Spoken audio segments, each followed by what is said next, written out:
yarmulkes? FAQ. Frequently asked question. I thought that wearing head coverings for men and wearing yarmulkes for men, wearing kippas for men, is a Jewish Babylonian tradition that the Jewish people invented in Babylon, right? Wrong. In order for David to uncover his head, he had to have his head what? Covered. Very good. David had his head covered and went barefoot. And all the people who were with David covered their heads. And they went up to Jerusalem weeping to the top of the mountain where they worshipped Yahweh. So they saw that the king was going to worship Yahweh. He was going from the Mount of Olives into the city, or the Garden of Eden, what was formerly the Garden of Eden. And they saw that he was going to worship Yahweh with his head covered. They said, we should cover our heads too, because he's going to worship Yahweh with his head covered. So should men have their head covered in Israel? Well, are you not a king? Revelation 1:6. Are you not kings and priests before Yahweh? Of course you should have your head covered. Don't let those liars talk to you. All those people who tell you that as a believer, as a man, you're not supposed to wear a yarmulke or a head covering, it's either they're ignorant or they're anti-Semitic. One of the two. I would hope to attribute it to being ignorant. I would hope. But it's not always the case. Unfortunately, a lot of Ephraimites have an anti-Semitic spirit. In other words, they'll only go into Torah so far and not all the way. Too bad. It's true. I'm a big boy. I can take it. Baruch Hashem Yahweh. So I would hope that I can attribute it to ignorance. Let's look at it this way, Abraham. If Melech David had his head covered and all the men who worship Yahweh with Melech David, that's the whole congregation of Israel. Let's look at that again. All the people, verse 32, 2 Shmuel 15:30 through 32, 2 Shmuel 15:30 through 32, all the people cover their heads. Bingo, home run, I hit it out of the park.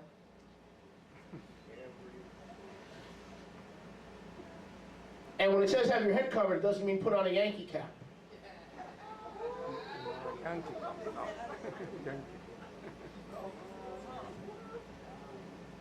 Sorry. You want the truth or you want to have your ears tickled? Preach it. Hallelujah. Thank you, sister. It didn't say the leaders. It didn't say the Kohanim. It said all the men who worship Yahweh had their heads covered. If it was good enough for them, it ought to be good enough for us. Baruch Hashem Yahweh.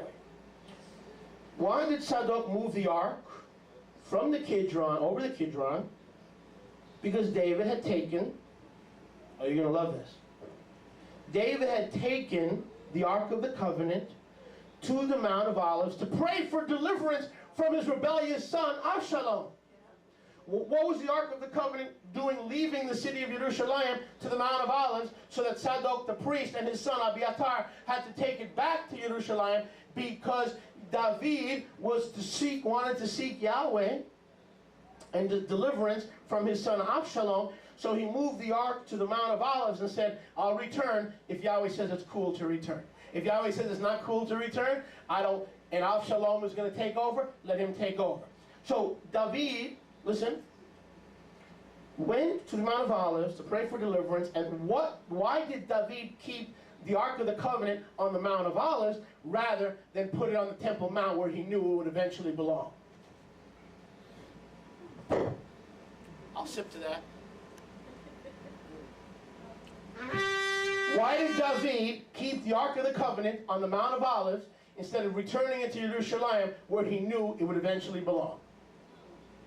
What did David know that we don't know? David knew that inside the Ark of the Covenant was the tree of life, the almond branch, or Aaron's rod that budded. Come on, it doesn't get any better than that. He knew that was the tree of life. And he knew that was Aaron's rod that budded. That was Adam's rod. That was Moshe's rod. That was Joseph's rod. That was Yehuda's rod. It was the same rod, the tree of life. And he knew that inside the Ark of the Covenant was Aaron's rod that what? Budded when Moshe put up the staff. And what? And they were healed because he put the bronze serpent on the staff. And also, when David killed the Philistine, it doesn't say slingshot. In the Hebrew it says what? Staff, the tree of life.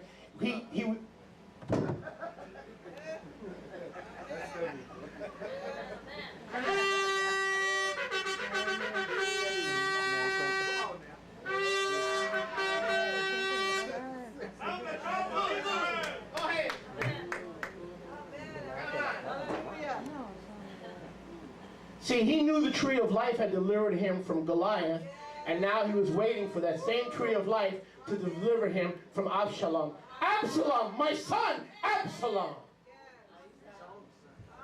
Because he knew the tree of life had delivered him once, and he was looking for that same deliverance again. My goodness gracious. I'm preaching so much truth today, I'm going to need an adjustment after this. Right, Don? The harder I preach, the harder my neck, the stiffer my neck gets. Now, we all know that Melech David wrote Tehillim 22, did he not? In verse 16 it says what? Kari dakru yadai v'raglai. Kari karu yadai v'raglai. They pierced my hands and my feet. Psalm 22, Tehillim 22 is a messianic Tehillim. It is a messianic psalm. It speaks of the suffering of Mashiach on the Mount of Olives. I believe Psalm 22 was written when he was running from Absalom. He was seeking that rod of deliverance, the tree of life, which was inside the Ark of the Covenant, to deliver him from Absalom, as it had delivered him previously from Goliath. And I believe Psalm 22 was written when he was going from the Mount of Olives into Jerusalem. Now let's look at this, meaning the Garden of Eden. I'm going to just go quickly. I have a lot to cover. My Elohim, Psalm 22, verse 1. Why have you forsaken me? Why does he feel like Elohim has forsaken him? Because the kingdom is about to be taken from him and given to Absalom, who's not going to rebuild the temple, who's not going to build a temple in the Garden of Eden, where the Garden of Eden once stood. Does any of this make sense? Yahweh's plans are about to be thwarted. So David writes in Psalm 22, my Elohim, Absalom's taking over. Why have you forsaken me? Now we know prophetically it points to Yeshua. We understand that. But do we really understand that? I don't think so. There's a prophetically here that points to a prophetically, that I want to bring you into the prophetically, so it doesn't point to you prophetically, but it points to him prophetically. Who's on first? My Elohim. Why have you forsaken me? Where are you? Why are you so far from helping me? From the words of my groaning, O my Elohim, I cry in the daytime. You do not hear in the night. I am silent. I am a worm, no man, a reproach, despised by the people. Through my son's rebellion, all those who see me ridicule me. They shoot out the lip against me. They shake their heads, saying, he trusted in Yahweh. Let Yahweh rescue him and let him deliver him, seeing he delights in him. They pierced my hands and my feet. I count all my bones. They look at me and they stare upon me. They divide my garments among them, and for my clothing they cast lots. Stop right there. I want to know right now, before we go any further, do you think this talks about David, or do you think this talks about Yeshua? David was never pierced. David's hands and feet were never pierced. He's fast forwarded in time during his run. During his persecution from Absalom, during his running from Absalom. He's transported in time and space and sees the very crucifixion of Yeshua on the Mount of Olives. Because he was on the Mount of Olives, he refused to take the Ark of the Covenant to the Temple Mount, the former Garden of Eden, because he was looking for the tree of life. He was looking for the staff that he used to defeat Goliath. He was looking for that. But then all of a sudden, while he was meditating on Yahweh on the Mount of Olives, and while the priests had gone ahead of him into the city and said, you let me know if it's safe or not to return, it was on the Mount of Olives that he had a vision of Yeshua.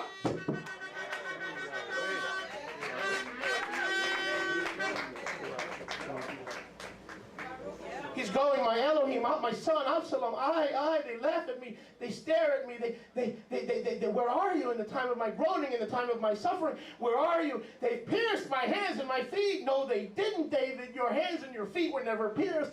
David is telling you that the place he is looking for that deliverance is the altar of Adam, east of the Garden of Eden, facing west before Yahweh. The continuation of the third altar of the temple. We have the first altar, mercy seat.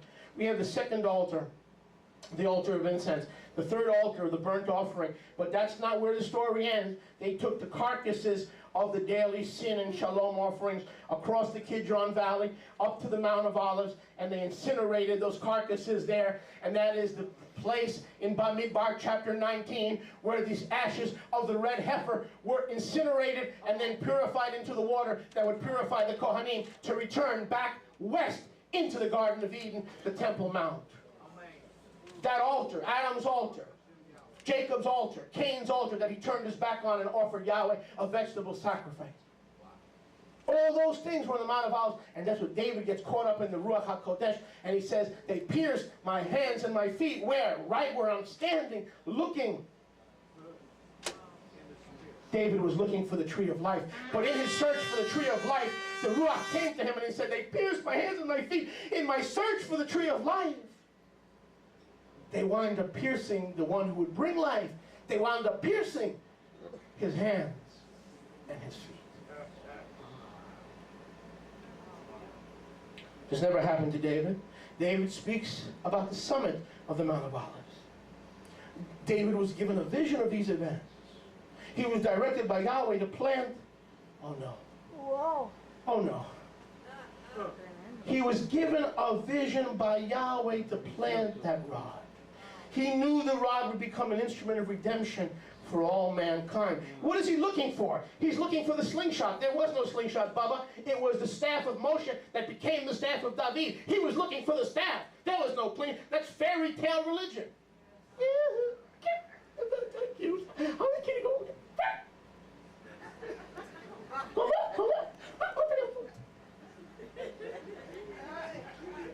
You may be able to find a slingshot in Walmart, but you won't find one in the Ark of the Covenant. You will find the tree of life or the rod of deliverance. There's only been one rod of deliverance that had Yahweh's true name on it, Yud Hey Vav Hey. So the rod of Moshe became the rod of David, and he was looking for this rod of deliverance. And he knew if he could find the rod of deliverance, he would plant it to become a tree of life. Because remember what I taught you last week? The tree of life was the only tree in the garden that was not grown from the garden. The Hebrew word says it was planted or transplanted there by Yahweh. It was grown somewhere, probably the Mount of Olives, planted in the garden, but all the other trees, the Hebrew says, grew up from the garden. But the one tree, the tree of Chaim, Etz Chaim, was planted by Yahweh after being grown somewhere else. So David knew that if he got this branch, listen, this rod, and he thrust it into the ground of the Mount of Olives, a stone throw away from the third altar, and then he begins to prophesy another psalm, Psalm 23. Yahweh Roi lo ira. Yahweh Roi, Psalm 23 verse 1. Yahweh Roi lo ira. Yahweh is my shepherd, I shall not want. Meaning I don't have to fear my son Avshalom. I don't have to fear his rebellion. Now watch this. Watch this. I shall not want. He makes me lie down in green pastures. He leads me beside the still water. He restores my soul. He leads me in the paths of righteousness for his name's sake.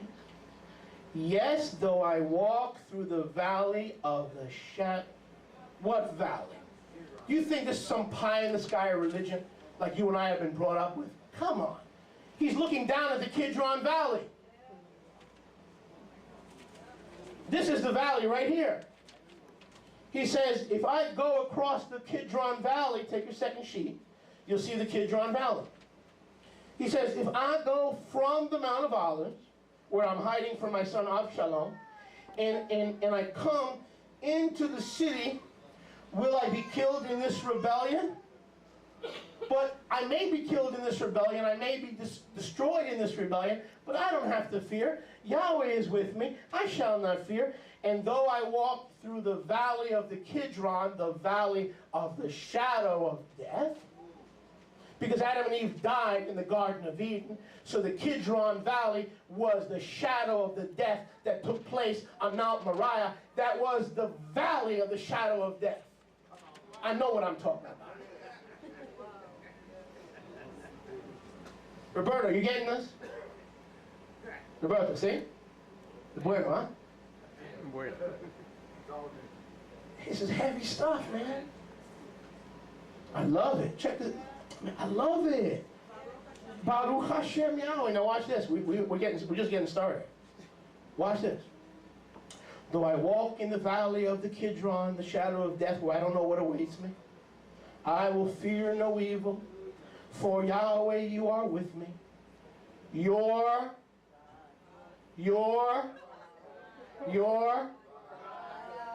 had the rod, Aaron's rod that budded, Moshe's rod of deliverance, the so-called slingshot that destroyed Goliath. He had the rod, and he says, who cares? Yahweh is with me. I shall not fear.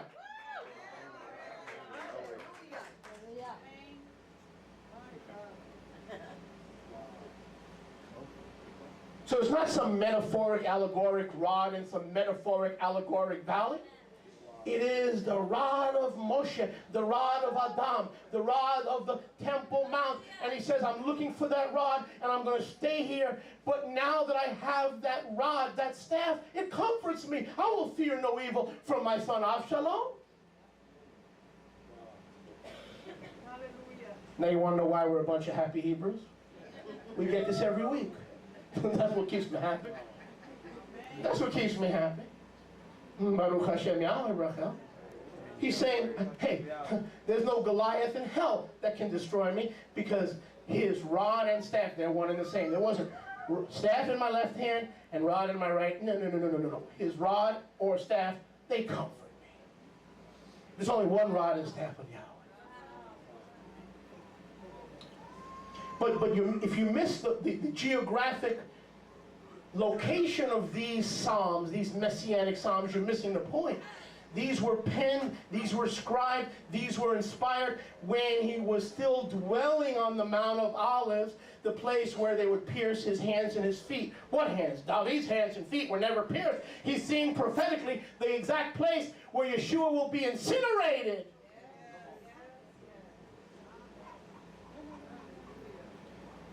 Now let's continue. You prepare a table before me in the presence of my enemies. Look at me.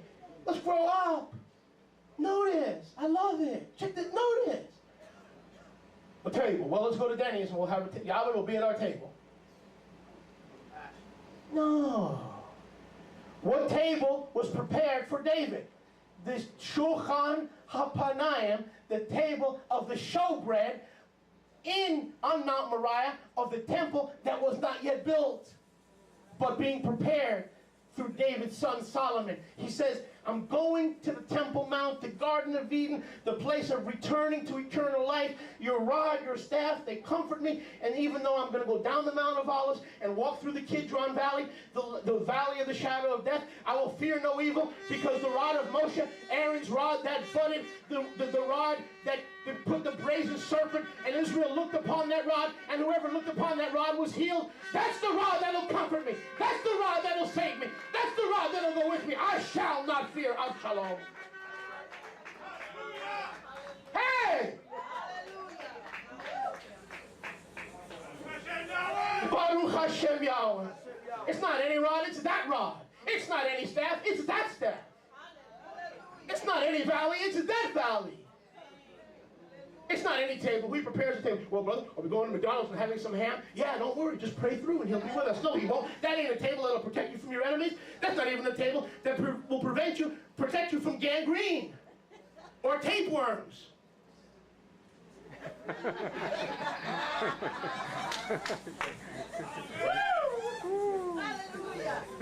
This is a table that's going to be built in the Garden of Eden, later, of course, the Temple Mount, same location. You prepare a table in Eden. You prepare a table in Gan Eden before me. How many of your enemies can kill you when we're back in the Garden of Eden? How many enemies can destroy you when we're back in the Garden of Eden? How many enemies can persecute you when we're back in the Garden of Eden? You prepare the table. What table? The one that Satan thought he could eat at on the mountain of Yahweh, the Garden of Eden. Same place. It's getting hot. It's getting hot in here. Is it me? Is it you? Is it us? It's us. It's the Ruach burning. The fire of the word of Yahweh shut up in my bones is burning through. Todah Rabba Yahweh. Todah Rabba Yahweh. Thank Him. Thank Him. Look at this.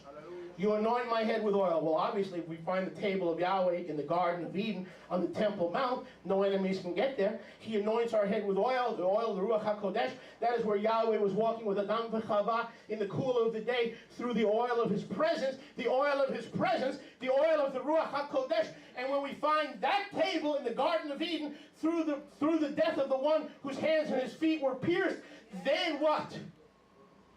I don't know. Let's look. The rod and the staff comfort us. But when we get to the table, enemies aren't there. You anoint my head with the oil of the Ruach. My cup runs over. Don't ask me to tell you what that cup is. The menorah had 6 cups, bowls. And every one of those branches were in the shape of an almond. Every one of those menorah branches were in the shape of an almond. They were almond branches. Because the place of the Makom Kadosh, the holy place, was the Garden of Eden. Yahweh was saying, build it here, Solomon. Build it here, David. Not on any mountain of your choosing, but on a mountain of my choosing, where my presence did dwell, where my presence desires to dwell, where I prepare a table and a cup. The cup are the cups of the almond branches of the menorah. Don't you ever forget this. The menorah was not just 7 branches. It was 7 almond branches with cups. It was the Garden of Eden where at one time the cup of humanity ran over with the oil of His presence. Hallelujah. My. I think I'll wait today. I will, brother. I will, brother.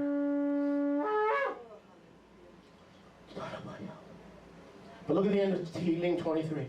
Surely goodness and mercy will follow me. I don't have to worry about my rebellious son. Because goodness and mercy will follow me all the days of my life. Because I'm going to dwell in the house of Yahweh. Listen, I'm going to go through the Kidron Valley with the rod and the staff of Yahweh. And when I get to the Garden of Eden, which will become the Temple Mount in the future, and now in the future it will one day again become the temple, there is the table, there is the cup, and not only that, I will dwell in the house of Yahweh forever. Because that is Bethel. That's where Jacob met Yeshua. That's where Abraham faced toward. That's where Adam sacrificed toward. That's where Jacob sacrificed toward. They all sacrificed toward Bethel, the house of Elohim. Baruch Hashem. I said Baruch Hashem. So look at the end of Psalm 23. Now David's not there. Turn to your neighbor and say he's not there. Not there. He has not even made the descent of Har HaZeitim, the Mount of Olives. He hasn't even made the descent. But he knows there's a table in the garden. He knows the cup will run over in the garden. He knows that the oil of Yahweh will anoint him in the garden. And he knows that that the garden is the house of Yahweh. I will dwell in the house of Yahweh forever. David knew the house of Yahweh was the former Garden of Eden. Before Adam got kicked out to Mount Moriah, and Yahweh put the flaming cheruvim to turn everyone away from the garden. Now I'm going to show you something. I just have to fit this in so I don't trip over my own message. But I'm going to show you something that you're never going to forget. You could live 40 years and move to Lachahatchee, Shmushkapachki, Kachakutki, Texas.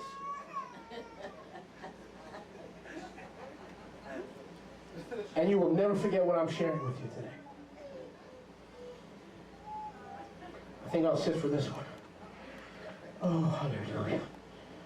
Oh, hallelujah. Todah Rabba Yahweh. Todah Rabba Yahweh. Todah Rabba Yahweh. Todah Rabba. Hallelujah.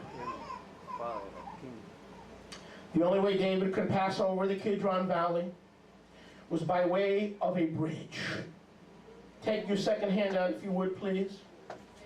And I want you to look at your second handout, and you will see the priestly bridge. You see that? According to the Jewish Talmud. Now, what is the Jewish Talmud good for studying the Bible? Ne, niet, noch, nunca. Pero por historia. for history. We use the Talmud like we use the Encyclopedia Britannica, or the Global World Reference Book, or the Guinness Book of World Records. We use it for historical understanding, but not for